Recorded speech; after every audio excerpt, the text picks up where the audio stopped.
Pois aqui tem uma música que diz o seguinte: a tropa segue devagar, seguindo tonta, até parece que pressente que o seu fim é o matadouro. Sabem vocês que quando penso sobre as questões de Estado, essa letra me vem à cabeça. O nome da música é Poncho Molhado. Espero ter sido fiel na reprodução do verso, mas é mais ou menos por aí. A tropa segue devagar, mugindo tonta,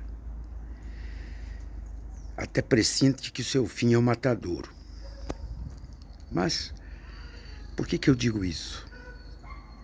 Porque o Estado Nacional, já falei isso no outro vídeo, está mais ou menos nesta trilha. O Estado Nacional pressente que ali adiante não tem outro caminho. É a morte. O Estado, como nós o conhecemos hoje, morreu e morreu definitivamente. Porque o Estado, ele é uma invenção humana que tem uma função relevante. Qual é a função? É a função de civilizar, de gerar condições, regras, padrões de conduta, padrões de aceitação que nos permitam conviver. E esses padrões, eles não nascem do nada. Esses padrões que os teóricos trabalharam, Locke, a partir do homem que era bom, Hobbes, a partir do homem que era ruim. As teorias contratualistas, os modos de convivência, eles não nascem do nada, da arbitrariedade das pessoas, não. Isto vem do estudo da sociedade. Pois vejam bem que na sociedade da informação, da inteligência artificial chegando, da instantaneidade do acontecimento das coisas, este Estado que está aí perdeu a sua funcionalidade, perdeu a sua capacidade de regrar a sociedade por vários motivos. O tempo do Estado não é mais o tempo da sociedade. E assim já se passam décadas. Evidentemente que os fenômenos de internet vêm e definitivamente liquidam com este artefato humano chamado Estado, aquilo que nós conhecemos como o Estado moderno. Eu já falei em outros vídeos sobre o que é a esfera pública.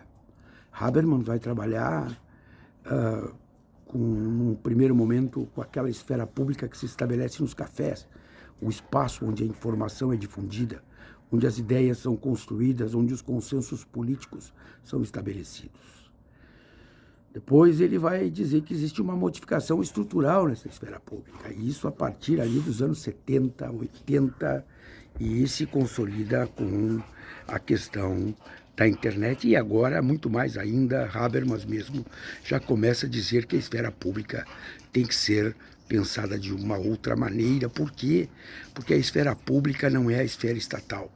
A esfera pública é aquele lugar onde nós, sociedade, nos reunimos para trocar ideias, para difundir pensamentos, para compor poder, para exercer pretensões políticas. E esta esfera pública hoje se dá aqui, na telinha, nas nossas mãos, nas estruturas informatizadas, no mundo algoritmizado que organiza grupos, que estrutura grupos de interesse, grupos de afetividades.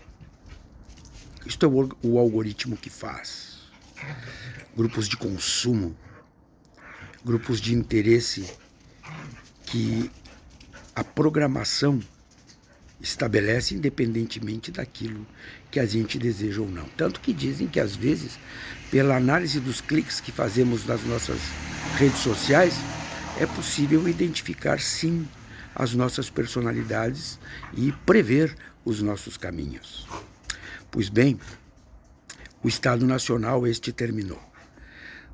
Eu me lembro quando escrevi, lá em 93, se não me falha a memória, um livro chamado O Devido Processo e o Direito Devido. Eu tratava exatamente sobre isso, como é que o processo é capaz de entregar o direito com efetividade, com tempo hábil, Escrevi isso em 93. Foi o meu primeiro livro, na verdade, que eu reproduzia a minha dissertação de mestrado. O devido processo e o direito devido.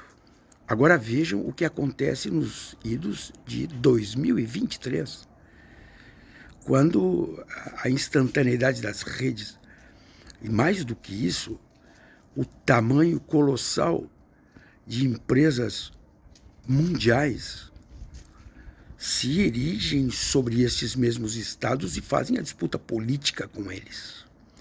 É verdade que os estados tentam resistir, é verdade.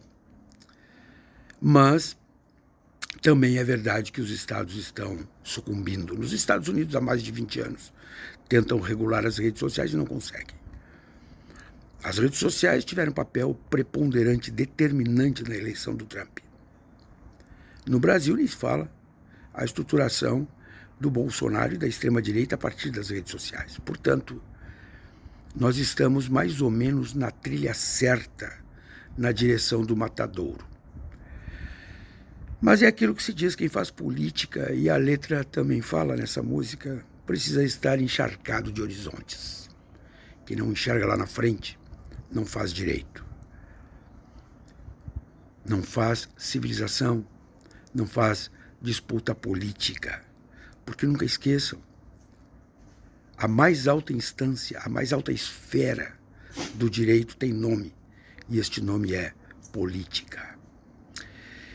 Portanto, se os nossos teóricos não abandonarem esta vagabundagem de viver e surfar sobre os seus próprios egos, nós teremos problemas enormes. Quando se discute, por exemplo, governança na ONU, em certa medida se discute isso, a modificação do Estado Nacional. Porque não é possível que se tenha uma governança global a partir, fundada na geopolítica de 1946.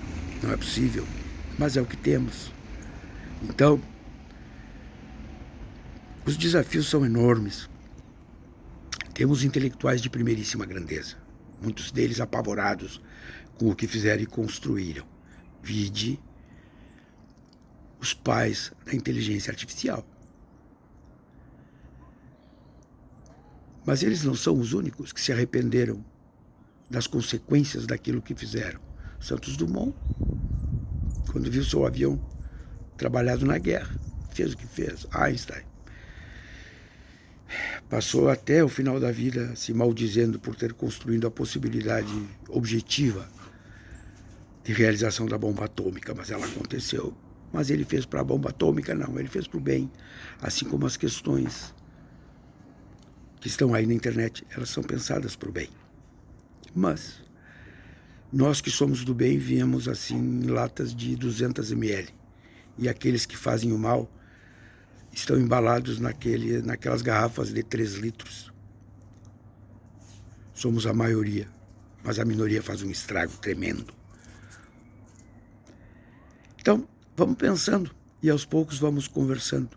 Mas não esqueçam que a tropa segue devagar, mugindo tonta. Até pressente que o seu fim é o matadouro. E é. É uma questão de tempo. Vamos ver quem sobrevive. Um abraço, bom fim de semana.